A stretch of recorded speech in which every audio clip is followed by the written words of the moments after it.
بسم اللہ الرحمن الرحیم الحمد للہ رب العالمین والصلاة والسلام علی سید الانبیاء والمرسلین وعلی آلہ واصحابہ اجمعین۔ معزز و مکرم حاضرین و ناظرین و سامعین، ہمارے دین نے جہاں افکار اور نظریات کی درستگی فرمائی اور لوگوں کو صحیح عقیدہ اور صحیح نظریہ اپنانے کی تلقین کی، وہیں ہمارے دین نے اپنے اخلاق کی تطہیر اور پاکیزگی پہ بھی بہت زیادہ زور دیا ہے۔ قرآن مجید فرقان حمید میں جگہ جگہ پر اللہ سبحانہ و تعالی نے اچھے اخلاق اور پاکیزہ عادات کو اپنانے کی ترغیب دی ہے، اور رسول اللہ صلی اللہ تعالی علیہ وسلم نے بھی مختلف مواقع پر اخلاق حسنہ کی اہمیت کو اجاگر کیا ہے۔ آپ اخلاق کی اہمیت کو ایک مثال کے ذریعے یوں سمجھ سکتے ہیں کہ جیسے کسی ڈبے کے اندر، کسی باکس کے اندر بڑی ہی قیمتی، بڑی ہی خوبصورت چیز پڑی ہوئی ہو، لیکن وہ ڈبہ یا باکس باہر سے گندگی میں لتھڑا ہوا ہو، آلودہ ہو، تو کوئی اسے ہاتھ لگانا، اس کے قریب جانا گوارا نہیں کرے گا۔ لوگ یہ نہیں دیکھیں گے کہ اس کے اندر کیا ہے، وہ باہر کی گندگی کو دیکھ کے دور سے ہی پرے ہو جائیں گے، ہٹ جائیں گے۔ یہی مثال انسان کے عقیدے، انسان کے نظریے اور انسان کے اخلاق کی ہے کہ آپ کا عقیدہ کتنا ہی اچھا کیوں نہیں، آپ کے افکار و نظریات کتنے ہی صاف اور ستھرے کیوں نہیں،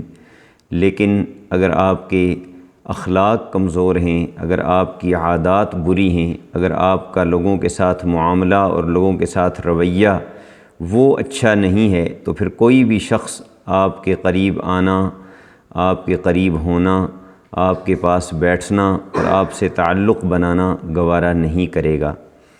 رسول اللہ صلی اللہ تعالیٰ علیہ وسلم نے یوں تو اخلاق حسنہ کی بہت سی فضیلتیں بیان کی ہیں، ان کے بہت سے انعامات بیان کیے ہیں، لیکن میں آپ کے سامنے اخلاق حسنہ کی 6 فضیلتیں احادیث مبارکہ کی روشنی میں بڑے اختصار کے ساتھ عرض کرتا ہوں۔ سب سے پہلا جو اخلاق حسنہ کا ثمرہ ہے، اس کا پھل ہے، وہ یہ ہے کہ اچھے اخلاق انسان کو جنت میں لے کے جاتے ہیں، دخول جنت کا سبب ہیں۔ امام ابو داؤد اور امام طبرانی نے روایت کیا، رسول اللہ صلی اللہ تعالی علیہ وسلم ارشاد فرماتے ہیں کہ جو شخص حق پر ہونے کے باوجود جھگڑا چھوڑ دے تو میں جنت کے نچلے حصے میں اس کے لیے ایک محل کا وعدہ کرتا ہوں۔ یعنی کسی مسلمان سے، کسی بھائی سے آپ کا جھگڑا ہو گیا، آپ ٹھیک ہیں، وہ غلط ہے، اس کے باوجود آپ ٹھیک ہونے کے باوجود اپنا حق اسے چھوڑ دیتے ہیں، معاف کر دیتے ہیں اور جھگڑا ختم کر دیتے ہیں، تو حضور فرما رہے ہیں کہ جنت کے نچلے حصے میں آپ کے لیے ایک گھر کا میں ضامن ہوں۔ اور فرمایا کہ جو بندہ جھوٹ کو اس طرح چھوڑ دے کہ کبھی مزاح میں بھی وہ جھوٹ نہ بولے، کبھی ہنسی خوشی میں بھی وہ جھوٹ نہ بولے، تو میں جنت کے وسط میں، جنت کے درمیانے درجے میں اس کے لیے ایک گھر کی ضمانت اور گارنٹی دیتا ہوں۔ اور ان دونوں باتوں کو بیان کرنے کے بعد فرمایا کہ جو اپنے اخلاق کو سدھار لے، اپنی عادات کو اچھا بنا لے،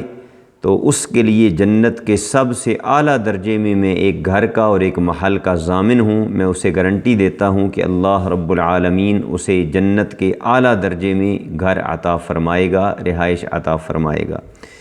اسی طرح امام ترمذی روایت فرماتے ہیں کہ رسول اللہ صلی اللہ تعالی علیہ وسلم سے جب یہ پوچھا گیا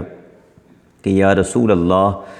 سب سے زیادہ لوگوں کو جنت میں کون سی چیز لے کے جائے گی، تو حضور علیہ السلام نے فرمایا تقوی اللہ و حسن الخلق، اللہ کا تقوی، اللہ کا ڈر، اللہ کا خوف اور اچھے اخلاق، یہ سب سے زیادہ انسانوں کو جنت میں لے کے جائیں گے۔ تو سب سے بڑا ثمرہ اخلاق حسنہ کا یہ ہے کہ یہ انسان کو جنت کا وارث بناتے ہیں۔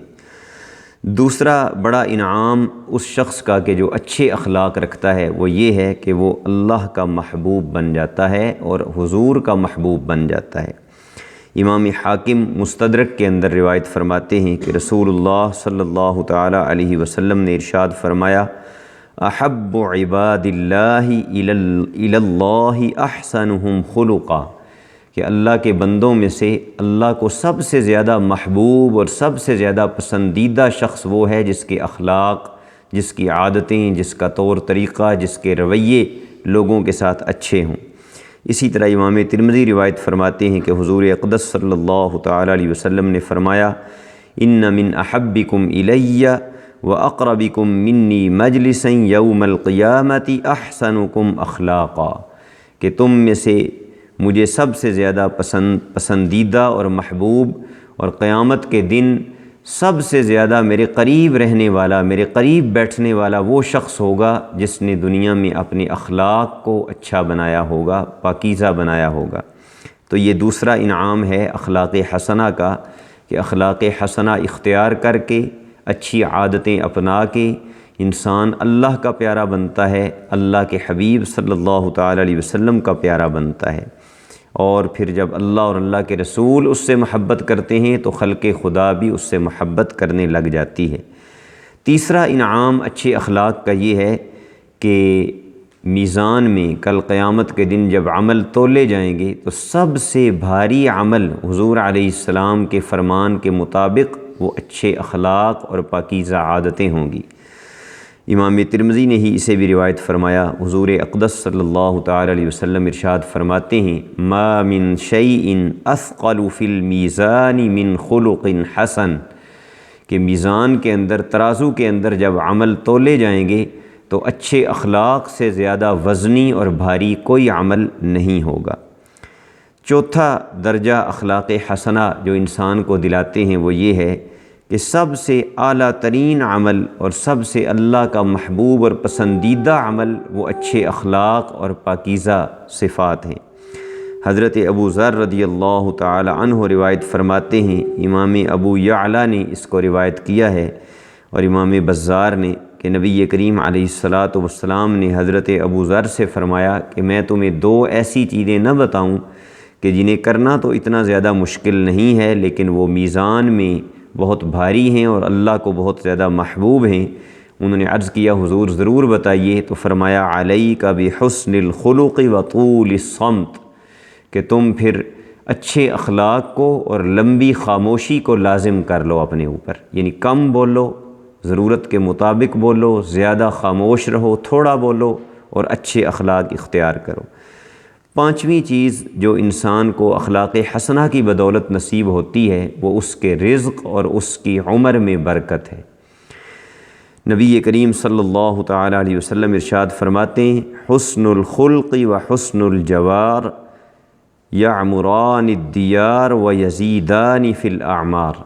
کہ اچھے اخلاق ہوں اور اچھے ہمسائے مل جائیں، اچھے پڑوسی مل جائیں تو انسان کا گھر بھی آباد ہوتا ہے اور اس کی عمر میں بھی اللہ رب العالمین برکتیں عطا فرماتا ہے۔ چھٹی اور آخری بات جو اس گفتگو میں عرض کرنا چاہ رہا ہوں اخلاق حسنہ کی برکات کے حوالے سے، وہ یہ ہے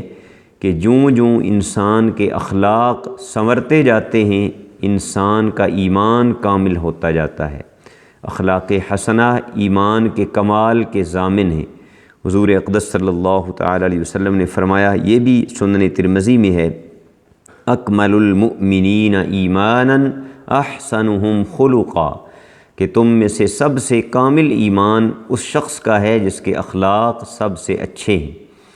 تو یہ 6 چیزیں آپ نے سماعت فرمائیں، 6 انعام آپ نے سماعت کیے جو اس شخص کے مقدر میں ہوتے ہیں، اس شخص کا حصہ بنتے ہیں جو اعلیٰ اخلاق اور پاکیزہ صفات کو اپناتا ہے۔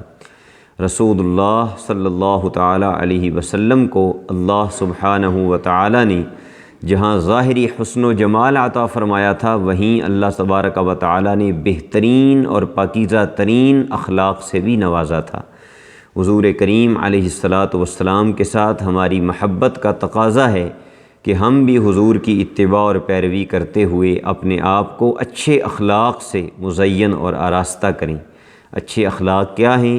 انسان ہمیشہ سچ بولے، کسی کی غیبت نہ کرے، جھوٹ نہ بولے، چغلی نہ لگائے، انسان کسی کا حق نہ مارے، خندہ پیشانی سے دوسروں سے پیش آئے، ہنس کے اور مسکرا کے دوسروں سے بات کرے، دوسروں کی غلطیوں سے درگزر کرے، دوسروں کا بھلا سوچے، کسی کے بارے میں کوئی بری سوچ اور برا ارادہ اپنے دل کے اندر پیدا نہ ہونے دے، وعدہ کرے تو اس کی پاسداری کرے، اگر کسی سے لڑائی جھگڑا بھی ہو جائے تو گالی گلوچ پہ نہ اترے اور گالی گلوچ تک نوبت نہ آنے دے، دوسروں کی مدد کرے، دوسروں کے کام آئے، دوسروں کی دستگیری کرے، جہاں تک ممکن ہو سکے دوسرے انسانوں کے لیے نفع مند ثابت ہو۔ یہ اعلیٰ اخلاق کا وہ نمونہ ہے جو رسول اللہ صلی اللہ تعالیٰ علیہ وسلم نے ساری انسانیت کے لیے پیش کیا ہے۔ انسان جتنا بھی اعلیٰ لباس کیوں نہ پہن لے، جتنا بھی مہنگا جوتا کیوں نہ پہن لے، جتنی قیمتی گاڑی میں کیوں نہ بیٹھ جائے، یاد رکھیے اللہ جل شانہ کی نگاہ میں، حضور کریم صلی اللہ تعالیٰ علیہ وسلم کی نگاہ میں اور انسانوں کے دلوں کے اندر اس کی عظمت، اس کا مقام اور مرتبہ تبھی پیدا ہوگا جب وہ اچھے اخلاق اور پاکیزہ عادات اپنائے گا۔ ہمارے بزرگان دین، سلف صالحین، ہمارے ائمہ کرام، علماء دین نے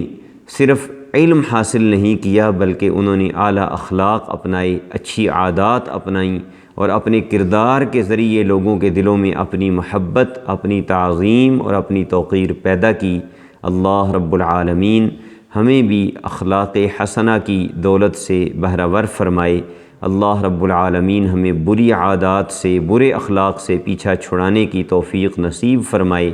اور وَإِنَّكَ لَعَلَىٰ خُلُقٍ عَظِيمٍ کی شان والے نبی صلی اللہ تعالیٰ علیہ وسلم کا اخلاق میں سچا پیروکار بننے کی توفیق اور سعادت عطا فرمائے۔ وآخر دعوانا ان الحمد للہ رب العالمین۔